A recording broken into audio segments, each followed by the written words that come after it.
Beleza, galera, vamos começar. Já fiz aqui algumas inserções.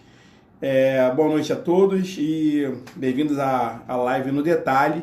E hoje a gente vai falar sobre o tema da semana, que é fisiologia do envelhecimento. E eu escolhi 3 tópicos que podem até ser muito básicos, mas que na verdade acabam sendo tópicos que a gente realmente tem que conhecer bem de perto, né? E são eles a sarcopenia, a menopausa e a andropausa. Bem, vamos começar pela sarcopenia. A sarcopenia é um processo degenerativo e, assim, na grande maioria das vezes, tá? Incluindo pessoas já sedentárias ou com alguma morbidade, geralmente irreversível, tá? Que culmina na redução da massa magra. Como é que isso acontece? Bem, a literatura até hoje não consegue discutir, né, quando isso começa. Mas a gente sabe que a gente tem alguns eventos que acontecem ao longo da vida de uma pessoa que desencadeiam o processo de sarcopenia, tá?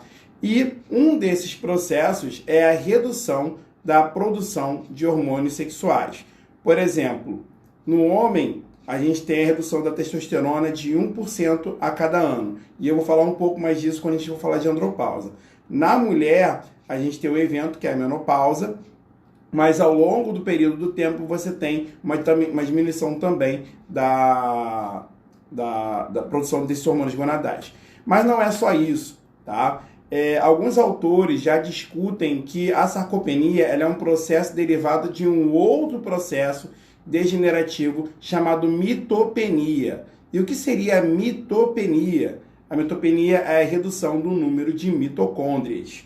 Tá? A gente sabe que as mitocôndrias são extremamente importantes para efetivamente gerar energia, né? São elas que geram energia no repouso, né? E a gente sabe, né, que quando a gente perde o número de mitocôndrias, né, a tendência é de que aquela célula vai envelhecendo e vá morrendo. Então, quando a gente fala de células musculares, isso passa a ser extremamente importante, porque dependendo do tipo de fibra, ela pode ter um impacto significativo na produção de energia, principalmente as fibras do tipo 1 e também as fibras do tipo 2A, que tem uma quantidade de mitocôndrias muito grande, tá? Então, essa redução da quantidade de mitocôndrias na célula pode desencadear esse processo de redução da massa magra por morte celular, tá? Além disso, ao longo do período de tempo, há o aumento da ação de hormônios catabólicos, como o cortisol. O cortisol tem a sua ação aumentada, né, por questões realmente degenerativas do eixo de regulação, tá? E também por conta da diminuição da ação dos hormônios gonadais, tá? O que acaba aumentando a ação de vias que potencializam a atrofia muscular, que potencializam a proteólise, como a via que a gente conhece como via de atrofia, que é a via Murphy, né, FOXO-Murphy, e também a proteína E3 ubiquitina ligase. Tá? São um conjunto de proteínas que sinalizam para expressão de enzimas proteolíticas que vão quebrar, né, os aminoácidos, aqueles aminoácidos, né, aquelas proteínas e aminoácidos, e vão gerar diminuição da massa magra por morte celular. Ok? Então, basicamente, o que a gente vê é isso em termos de sarcopenia. É um processo que tem sua ação potencializada a partir dos 65 anos de idade. Tá? Na mulher, acaba acontecendo, né, de forma demasiada após a menopausa. No homem, isso acontece ao longo do tempo, principalmente acima dos 65 anos de idade. Tá? E aí eu já aproveito para emendar no nosso segundo tema, que é a menopausa. A menopausa ela é entendida como um processo, mas na verdade ela não é um processo, ela é um evento. Tá? Assim como há um primeiro evento na vida da mulher, que é a menarca, tá? Existe um último evento na vida da mulher em relação ao ciclo menstrual, que é a menopausa. Tá? A menarca é a primeira menstruação da mulher, a menopausa é a última menstruação da mulher. Tá? E só isso. todo esse processo que se gera ao longo do período de vida da mulher, ao longo do período de vida fértil da mulher, tá? A partir dos 35 anos de idade, principalmente, é chamado de climatério. O climatério é basicamente a diminuição da produção dos hormônios gonadais em decorrência da diminuição do número de óvulos, tá? O que acontece é o seguinte, só para a gente tentar entender de uma maneira mais macro isso tudo, tá? A gente tem, né, na mulher, a produção dos hormônios gonadais de forma principal, né, de forma majoritária, nos óvulos, seja no período folicular, que é antes do período fértil, onde esses óvulos ainda estão imaturos e amadurecendo dentro do ovário, seja no período pós-ovulatório, tá? Onde nós temos a formação do corpo lúteo, que é justamente esse óvulo que não fecundou e está amadurecendo, está se ligando às paredes do útero, tá? Aumentando a parede do endotélio para que do epitélio, né? Para que ela se descame e gere o período menstrual. Okay? E aí você tem durante esse processo, né, a produção de hormônios em ciclos. Durante o período folicular, a gente tem um pico de produção de estrogênio. Tá? Durante o período pós-ovular, né, período da formação do corpo lúteo, você tem um pico de progesterona e um outro pico menor que o do período folicular de estrogênio. Esse pico maior de progesterona induz, né, encaminha para a menstruação. Tá? Então, esse processo, esse ciclo, né, de produção hormonal, ele acontece a cada 28 dias, considerando o ciclo menstrual regular. Então, se a mulher passa por isso a cada 28 dias. Durante o climatério, isso acaba acontecendo de forma um pouco mais turbulento. O ciclo menstrual acaba sofrendo algumas alterações de tempo. Então é normal a mulher durante o climatério apresentar períodos de amenorreia, ou seja, períodos onde ela não menstrua. Tá? Também é normal que ela apresente períodos onde ela vai menstruar mais de uma vez ao longo dos 28 dias. É absolutamente normal. Tá? Principalmente quando vai se chegando perto do evento final, que é a menopausa. Tudo isso acontece porque, como há um desequilíbrio na produção hormonal de estrogênio e progesterona, elas geram um feedback lá no eixo hipotálamo e hipófise para que os hormônios que estimulam a produção de estrogênio e progesterona, que são o hormônio luteinizante e o hormônio folículo estimulante, esses hormônios acabam gerando um distúrbio, né, por conta justamente dessa secreção mais turbulenta de estrogênio e progesterona. Elas acabam chegando, sinalizando feedback para que LH e FSH secretem de forma não normal. Né? E aí você tem esses ciclos, né, incomuns dentro da vida da mulher, dentro da vida fértil da mulher. Até que chega-se ao ponto onde você perde sensibilidade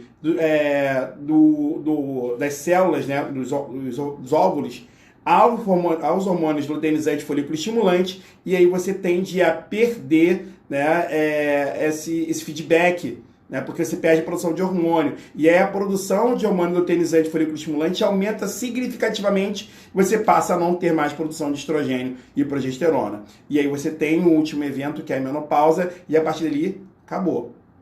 Não tem mais o que fazer. Tá? Endogenamente falando, tá? Fisiologicamente falando, não tem mais o que fazer, não tem mais óvulos para serem amadurecidos, para produzir estrogênio e progesterona, então acabou, game over. Então, a partir daí, você começa a ter distúrbios significativos, principalmente quando a gente analisa o lado músculo-articular e metabólico. Isso já acontece durante o climatério, tá, gente? Esses distúrbios metabólicos, eles acabam acontecendo no climatério, mas eles são mais evidentes no período pós-menopausa, onde as mulheres acabam sofrendo com um enfraquecimento ósseo por conta da diminuição da produção de estrogênio, e isso gera osteoporose, né? Osteopenia e em seguida osteoporose. Por isso que as mulheres são majoritárias, são maioria na presença de osteopenia e osteoporose, tá? E segundo, acabam tendo problemas musculoesqueléticos que geram problemas metabólicos, né? Elas acabam tendo mais resistência à insulina, acabam tendo menos proteção porque você tem menos estrogênio, então você tem menos produção de óxido nítrico. Eu já falei do estrogênio em outra live, né? Se eu não me engano foi na live da semana passada, eu falei sobre estrogênio, sobre o papel protetor do estrogênio na vida da mulher. Ela potencializa, né, esse hormônio potencializa a produção de óxido nítrico, que é um protetor vascular, né? Ele induz uma proteção vascular importante. Então, se você tem uma diminuição da produção desse protetor vascular, você tende a ter uma diminuição, né, da proteção, e isso vai gerar acúmulo de gordura lá na parede do endotélio. Isso vai formar placa de ateroma, e a tendência da mulher desenvolver doenças cardiovasculares em decorrência disso é muito grande. E também o estrogênio potencializa ações a nível metabólico, o que gera, né, e aí você tem uma diminuição do estrogênio, isso gera uma potencialização da resistência à insulina, podendo provocar diabetes do tipo 2. Então, é muito normal você ver mulheres engordando durante o período pós-menopausa, tá? E também tem a questão do estrogênio regular a quantidade de LDL circulante, né, lá no fígado, porque ela regula negativamente uma enzima chamada TAG lipase hepática, e essa enzima ela converte VLDL em LDL. Estrogênio regula ela negativamente. Quando você perde estrogênio, ela volta a subir, e aí você tende a ter um maior acúmulo de LDL na corrente sanguínea por uma maior produção dessa lipoproteína. Essa lipoproteína carrega muito colesterol, potencializa a formação de placas de ateroma quando em excesso. Então, você perde mecanismo de protetor cardiovascular, perde mecanismo protetor a nível metabólico, e a vida da mulher acaba dando um giro de 360 graus no período pós-menopausa, e ela tende, se ela não se cuidar, se ela não tomar as devidas precauções em relação a isso, ela pode vir a manifestar esses sintomas e sofrer em decorrência disso, tá? É muito normal nas curvas epidemiológicas você ver a partir dos 60 anos de idade as mulheres tendo maior presença nos casos de infarto agudo do miocárdio, justamente por conta desse processo que começa lá no climatério e se potencializa no período pós-menopausa, ok? E aí vem um terceiro item, que é a andropausa, que, entre aspas, e muito entre aspas, é a menopausa do homem. Por que muito entre aspas? Porque, apesar de significar basicamente a mesma coisa, uma diminuição da produção do hormônio sexual masculino, da testosterona, não é exatamente assim que acontece, né? A gente sabe que a testosterona no homem ela é muito importante, mas ela não para de ser secretada imediatamente após um evento como na mulher, né? A mulher teve o período pós-menopausa, né? Teve a menopausa, acabou. Ela vai parar de produzir estrogênio e progesterona, ou vai produzir em quantidades muito pequenas lá na suprarrenal, o que é insuficiente para manter os parâmetros protetores. Já no homem, essa redução da produção de testosterona ela vai acontecendo ao longo do tempo, e pode ser que os homens não tenham esse distúrbio hormonal, né? Ela é muito pouco prevalente. A andropausa ela é prevalente até 65 anos, até 10%, se eu não me engano, e a partir de 70 anos é prevalente em 15% dos homens. Ela é muito pouco prevalente, tá? Então, essa diminuição ao longo do tempo da produção de testosterona, que é mais ou menos em torno de 1% por ano a partir dos 30 anos de idade, né? Isso pode gerar no homem disfunções importantes. Quais são as disfunções associadas à andropausa no homem? Primeira coisa, disfunção sexual, né? Então, perda de libido e disfunção sexual, né? Disfunção com relação à ereção, é muito comum em idosos que sofrem com a andropausa, tá? Além disso, você tem sintomas a nível cardiovascular que são importantes. Eu já falei isso em outra live também, na live da semana passada, onde eu comentei sobre a função da testosterona na função cardíaca, né, como potencializador da função cardíaca, ele gera uma regulação do ritmo cardíaco, potencializa a força de contração no miocárdio e a diminuição da quantidade de testosterona, ela gera uma diminuição da regulação do ritmo cardíaco e de regulação na questão da força da contração cardíaca, né? Fazendo com que esse indivíduo desenvolva insuficiência cardíaca por cardiomiopatia dilatada congestiva. Tá? Então isso é extremamente importante a gente saber, porque se é pouco prevalente, ok. Então a gente vai ter 15 casos em cada 100. Tudo bem, mas esses 15 vão sofrer esses distúrbios. E mais, tá? Além disso tudo, os homens que apresentam andropausa têm claros sintomas de depressão. Por quê? Porque a testosterona também exerce uma função a nível de regulação do sistema de recompensa, a nível de regulação do sistema de tomada de decisões no cérebro.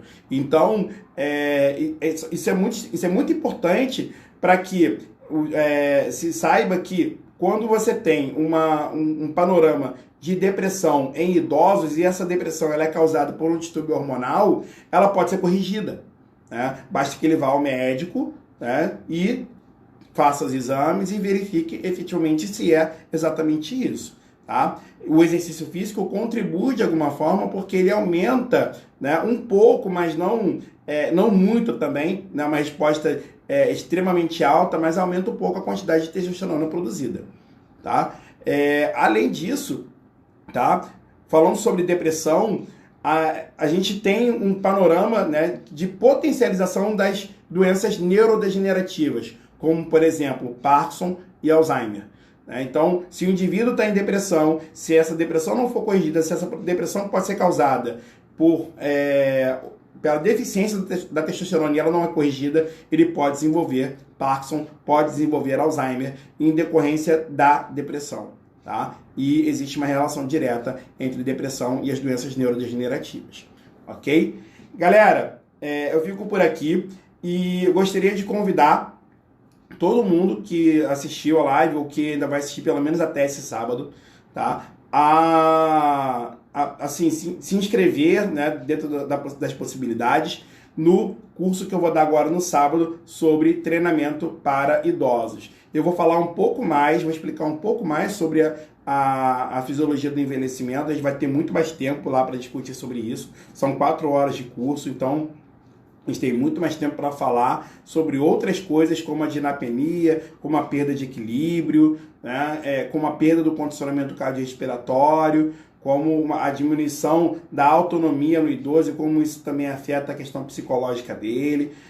E além disso, a gente vai falar também sobre outros aspectos associados ao treinamento para idosos. Vai ser muito legal, tá? Vai ser nesse sábado, de 2 às 6 da tarde, beleza? Então, quem quiser, dá uma olhadinha no meu feed, o link para entrar em contato com o pessoal da ForTrainer, que é o pessoal que está organizando o curso, tá lá no meu feed, é só dar uma olhadinha por lá. Beleza, galera? Fiquem bem, fiquem saudáveis e não se esqueça, exercício é ciência, ok? Um abraço, galera!